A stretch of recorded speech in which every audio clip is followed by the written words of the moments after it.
Hi guys, I'm Mommy Rare to Many. I am a mom to 15, and today I am going to give you an update of our 15th son who is in the pediatric NICU at Boston Children's Hospital. And so he has been there since September, and we are going to just go over everything that's going on, and it seems like a whole bunch of going on. I have a son who is at Boston Children's Hospital, and he is there for full trisomy 18. He needed a cardiac repair, which he had last month. He was born in September, so he has been between Brigham and Women's and Boston Children's for 3 months now. Excuse me. So what we are working on with him is basically his pulmonary, as well as weaning the morphine. So he was on, so in the beginning, he was not on any morphine at all. But before his surgery, he went to the heart cath lab, which would tell all about his heart and when he needed surgery and those things. So when he went into the heart cath lab, he needed to get intubated. And because of that, he needed to have morphine. So if you do not know, if a baby is intubated, they need to be under some type of sedation. So he was under fentanyl at first, then Midaz, and then morphine. So they switched like the fentanyl for the morphine after he had been on it for a while. So he went to the cath lab, but then they decided he was a really hard intubation. So it was really hard to put the tube in his mouth to let him breathe.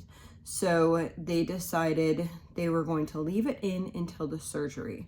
So that meant that he had to be almost 2 weeks with that. And then post-surgery, he needed to keep that in as well because he needed to heal in order to be able to work on the other issues, such as cardiac and such as pulmonary and weaning the medications and doing all the things.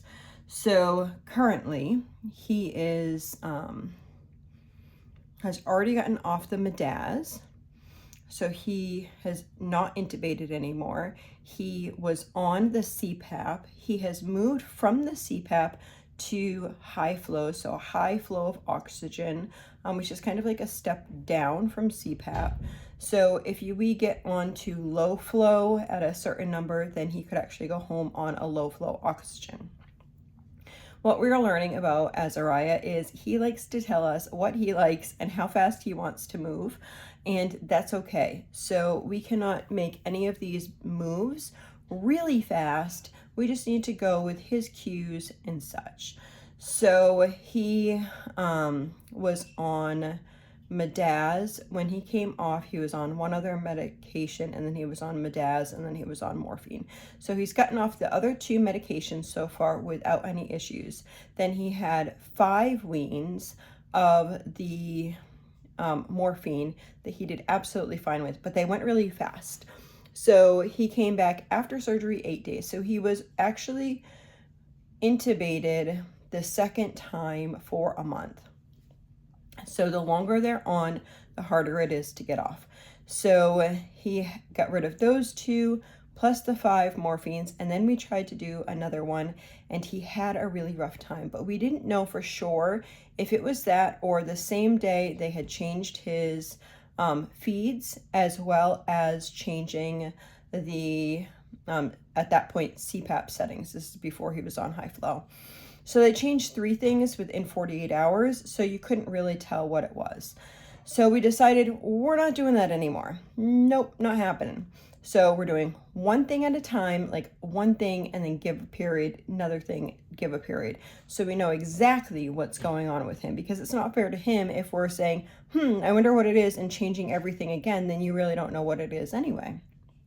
So the next time we did just the morphine at 10%, and it was rough, guys. So that last time he was fussy, but like I could hold him. When I held him and rocked him, he was great. He would stop crying, but I had to hold him. So I just made sure that I was always available. So they tried the to take it off again, and oof, that was rough. It was about 3 days. He could not settle. He could not settle. His heart rate was through the roof. His heart rate was over 200. His blood pressure was high. He had to have blood pressure medication. They thought maybe something was underlying, so he had like kidney ultrasound to make sure nothing was going on with the kidney. They contacted cardiac to make sure things, yeah, lots of stuff. Then his pulmonary started acting funky because all these other things are going on, and then it makes more secretions because he's crying so much. I'm trying to hold him, and he was unconsolable, guys. It was just, just looking at him and trying to rock with him, and you know. So they ended up giving him clonidine, which I guess my understanding is that kind of takes the edge off the morphine wean, and it's easier to take off later. I don't understand the science behind this. This is just what they're doing. So next time we have a wean, which is most likely this afternoon, I told them I didn't want them to wean while I was not there, and if I wasn't going to be like present right there in the room. So because I don't know how it's going to be this time, so I said, let me just be present. They're really like open. They're like, you know him better than any of us. You tell us what's working, what's not. So we're going to try another wean, but it's going to be, instead of 10%, it's going to be only 5%. So we're going to cut that wean in half and see how he does with that. If you can be praying for that, I would really appreciate that. I'm going to try and get this video out soon so that you guys know that, so you can be praying. Usually what happens is the first little bit, maybe even a full day, he's okay. That following day, he is just miserable.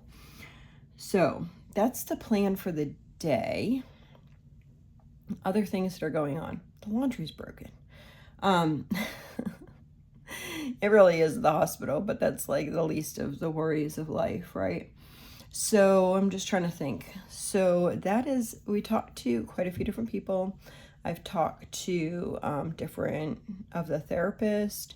We're kind of working with him different things, like getting him to try to move his head a little bit more, to strengthen his neck muscles, to strengthen his stomach muscles. We're working on different activities for that. We're working on different activities to help him to kind of roll to the side, so he can roll to one side and then roll to the other side. And then we put him on his tummy for a little bit to see how he does on that.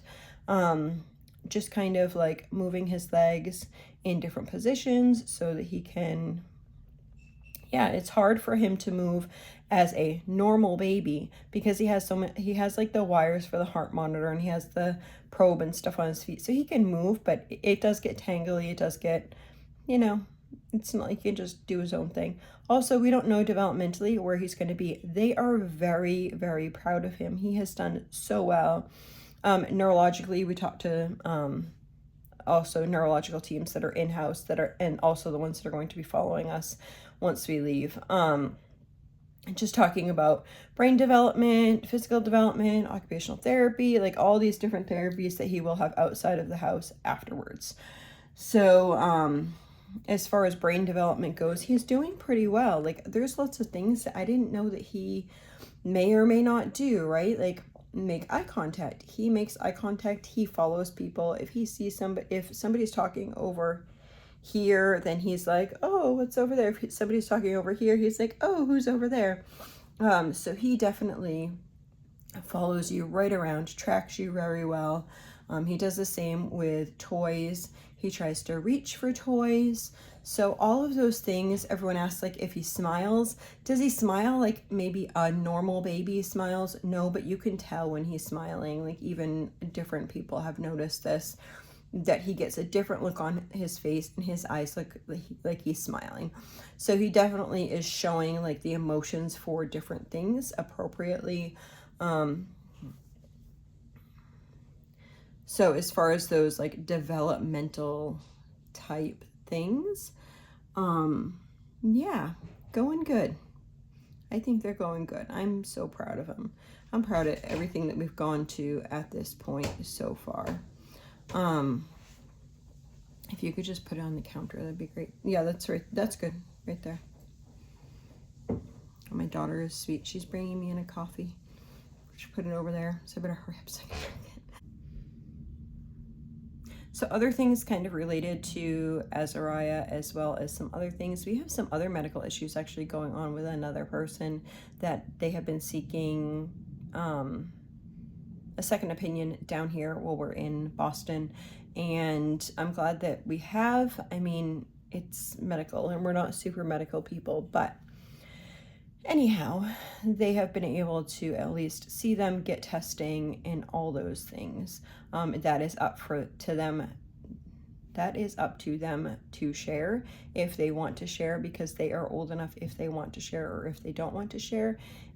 I will ask them if they would like to make a video. If they don't, I'm completely okay with that as well. That's their journey. Even though I'm part of it, that's still their journey. I don't ask my kids to perform for this, as you probably understand already if you've been here a little bit. So, other things.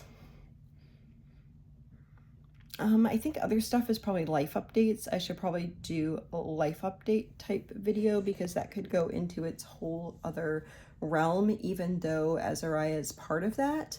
I think that it should be separate because there's just so much.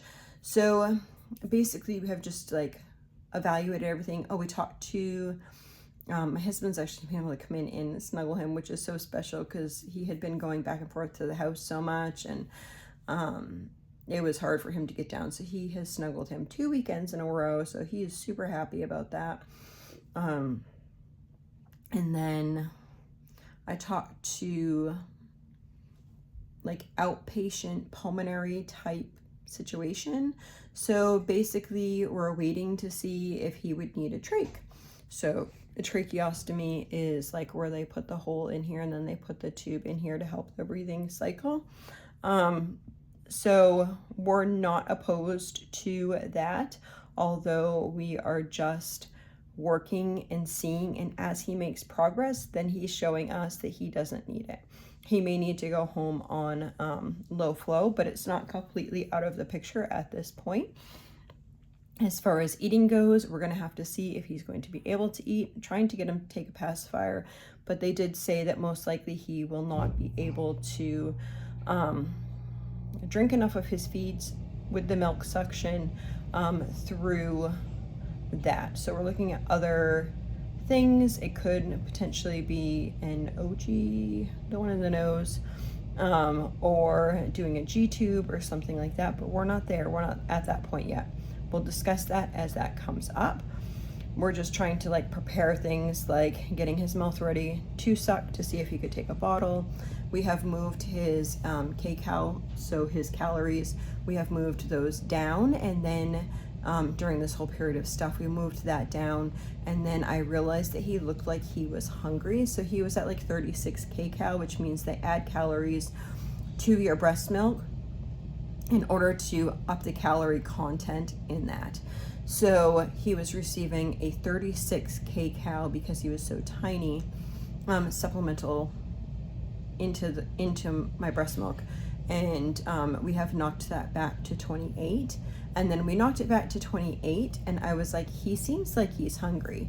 And so they're like, yeah, we probably should weight adjust him. So they figure out his weight and then realize how much like total volume of fluid that he should have. So they've upped his fluids and decreased the calories at this point, and he seems content. And I'm glad, honestly, that I could actually get those cues from him, like he wanted to eat, because it's really hard to understand, you know, if you're not feeding a baby, like how much or whatever. Usually, like if a baby's crying and is inconsolable, then they usually need to eat. But with so many other things going on, it's kind of hard to tell what a baby really needs, right? What Azariah really needs. But he's pretty good at telling us. So clothing has been kind of interesting because it's like one day he can wear this type of clothes, another day he has this type of clothes. During that whole thing where he was crying, they also did a urinalysis, and at first they thought that he had a urinary tract infection, so they had to put a line in to treat him for a urinary tract infection. The second test result came back and said that he did not have a urinary tract infection, but he still has a line in his foot, so now he needs to have things that don't have footies in them. Anyhow, it sounds so silly that you have to keep that I'm worried about arranging clothes or something like that, but really, like, he's up and about so much. I'm holding him a lot, and so it's better for him to have clothes because I don't want him to get overheated and irritated because he wants to move around because he's a baby and he wants to start moving around and doing some things because he's not sedated and he's not heavily sedated and he doesn't have a tube in his mouth. And yeah, I'll include at the end of this video what his current form of ventilation looks like, and I might do like one, I don't know what I have for videos, honestly. I might do one where he's wearing like what he was wearing before versus the other one, so you can see the difference. So this piece here is really tiny, and the only thing is the hose is really thick, so it's, you really have to kind of like hold the hose because I don't want it like pulling back on his face, which is heavier than the CPAP was. So the day that I came back, me and my husband had left. I went grocery shopping, and I came back, and Azariah was like on his side. He had been screaming and screaming and screaming, and he seemed like he was like kind of settling out. He had gone to sleep, and we got back and he was sound asleep with this new like face thing on, and I'm like, oh my goodness, did they have to sedate him? No, my baby was back. He was doing good again, poor little thing. As far as pain and stuff goes for him, he actually has never been really in pain, aside from, ow, you're poking my foot, something like that. And during those times, he has been on some type of medication. But aside from that, like in the beginning, he was on no pain medicine. He got on pain medication, just so you guys understand, for the purpose of surgery. Just like anyone, if they're going to have a surgery, you're going to get on pain medication. And sometimes it takes a while. If you had to be on that for a while during your recovery, it's going to take you a while to wean off that medication. So if he was to do the 10%, he would only have 3 weans left. That would be like the normal bout. But because he does not, he has 6 weans left. So I think they're trying to do weans maybe 1 or 2 a week. They said maybe like every 5 days or so. So we'll just see how he does with these other weans and then go from there. And then as far as ventilation and stuff, he'll tell us what he needs, what he doesn't need. If we need to like go down and then go back up and then go down and then go back up, you know, that might be the game that we need to play for a little bit. So that is where we're at. He is still in the NICU.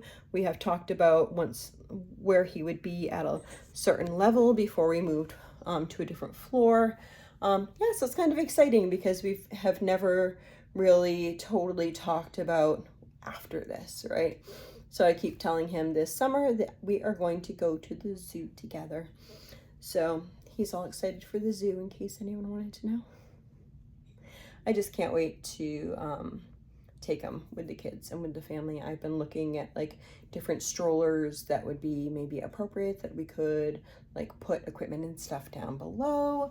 We do have a stroller here, but that's really like a double stroller for the other kids. He probably is going to need his own type of stroller. I also have been, we never have our baby in cribs. We usually have a pack and play, and yeah, just been looking at equipment and stuff that might be used outside of the home. The other video that I plan on making, probably within the next week or so, is going to be, where is our home? What are we going to do? Where are we going to settle for this season in our life? So that will be up on a different video, but I said that I was going to discuss leaving Azariah, and I haven't done that yet. It is very hard to leave Azariah, but I have made a plan. Sunday nights, I'm leaving for a night. most likely Wednesday or Thursday, I'm taking the kids someplace during the day. Why is it so difficult for me to leave him? One, if he's weaning and he wants, my arm's getting tired, and he wants just me, that's difficult because there's been nurses that have tried to help me out at nighttime, and they're like, I'm sorry, I'm trying, but it's just he, and I'm like, no, I'm thankful that you were trying to do that for a minute. There's been quite a few nurses that have done that. Some other nurses, it's difficult. I'm tired.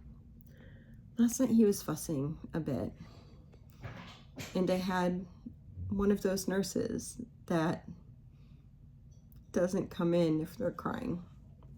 They'll look at the monitors. If their blood pressure does not beep off the monitor, then they're good. So if your child's just mildly crying without having like a massive fit, then the baby's gonna cry. I struggle with that. I know some parents are okay with that. We're like an attachment parenting type parent. And so for me, I just am like, it's like, I can't leave my baby. Yeah. Really hard to leave. But at the same time, it's really necessary because I still need to build and cherish the relationships that I have with my children. I hear my 2-year-old now. I am going to be done with this video so I can go snuggle her. I hope you all have a blessed and wonderful day. Note to self, turn on the microphone next time beforehand.